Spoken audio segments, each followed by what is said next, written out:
Hello again, and welcome to the latest bulletin from Haverhill UK News, brought to you by Haverhill TV. In the news for today, Tuesday, July the 2nd, county councillors are due next week to approve the St Edmundsbury Vision 2031 documents, including the controversial one for Haverhill. A man ended up in hospital after a serious attack by two men in Chalkstone Way in the early hours of Saturday. And a great family fun day out. That was the verdict on the Castle Partnership's first Extravaganza on Saturday.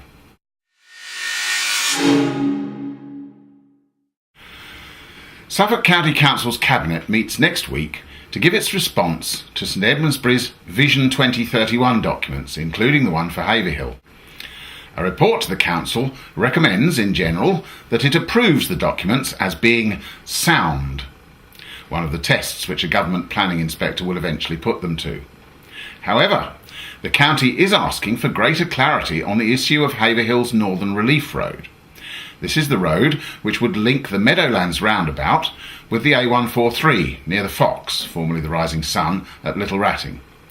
The county says this road must be built before any of the proposed northeastern development of 2,500 houses is begun, because otherwise the traffic congestion generated could not be coped with by the current road network.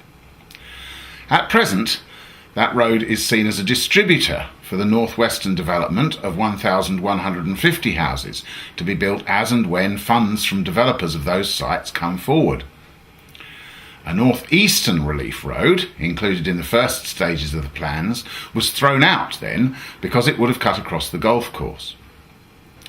Because all traffic from the northeastern development, beyond Chalkstone Way, would therefore have to use the northwestern distributor road, the county says it is essential that it is built for that development.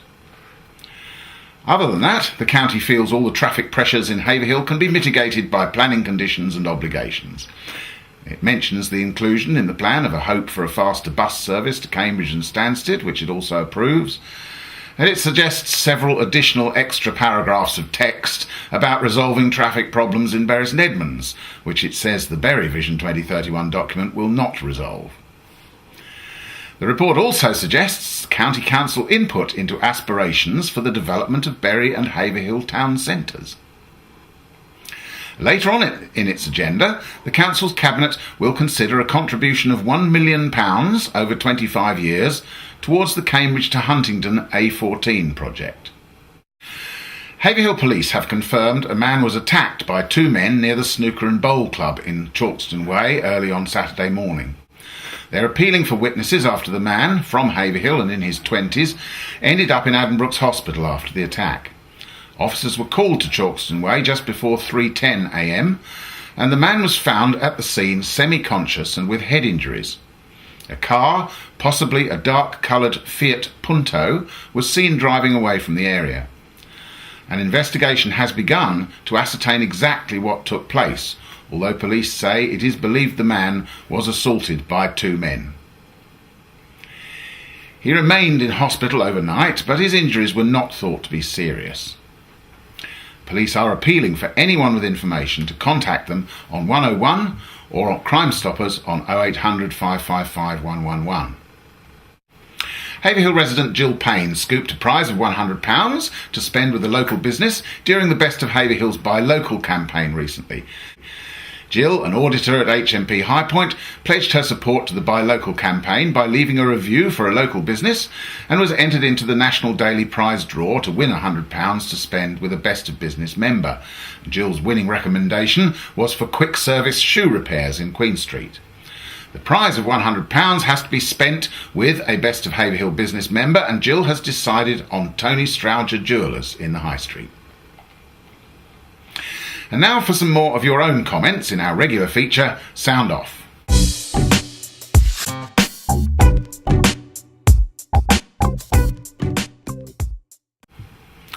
As always, a variety of subjects are touched on, including high street shops, filming council meetings, the youth centre and Saturday's Extravaganza.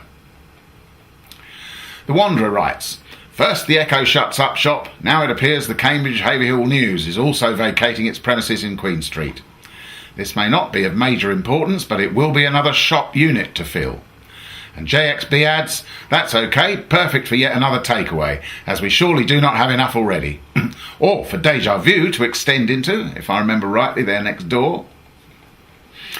About the proposed youth hub, TB, that's Councillor Tony Brown, says, I do not think we as a town should pay any of our hard-earned tax money on purchasing this building. We as Suffolk residents have already paid for the building.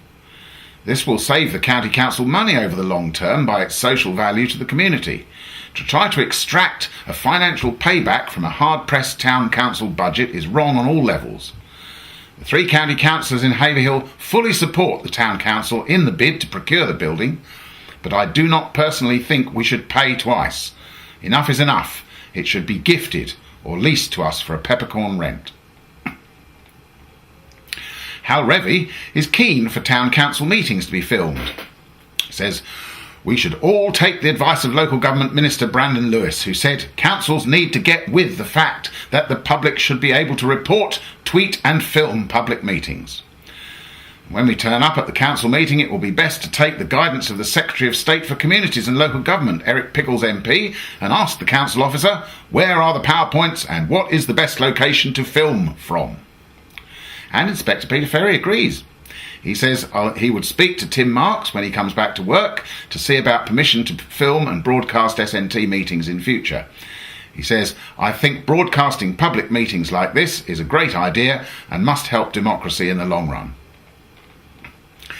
And Az has some good words for Saturday's Extravaganza on the Rec, writing, the Castle Manor event on the recreation ground was very good, nice to see the area filled without having to have a car boot sale.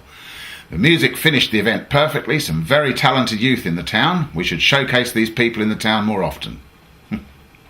Remember to keep your comments coming on all town matters by going to www.haverhilluk.co.uk and clicking on the local issues message board.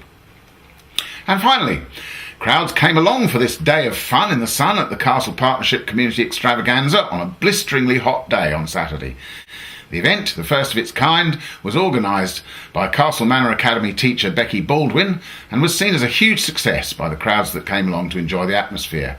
The weather was scorching as families enjoyed a range of activities from all sorts of community groups brought together by Mrs Baldwin. There were various community games on offer, led by student leaders from Castle Manor Academy, including a penalty shootout and a welly wanging contest. Entertainment was funded by Haverhill Town Council as part of the street festival and from Councillor Anne Gower's locality funding. Children and adults cheered at the antics of Maynard Flip-Flap, Captain Calamity and Crazy Musicians before they enjoyed a finale of live music from Place Farm Primary Academy Choir, the Castle Singers and the Castle Manor Academy house band Nice Manners. And Haverhill Town Mayor Roger Andre was among those who spent a long time walking around the site and taking part in the various activities. And that's all for today. But join us again on Friday, and meantime keep in touch by going to www.haverhill-uk.co.uk or following us on Twitter. And here is the weather for the rest of the week.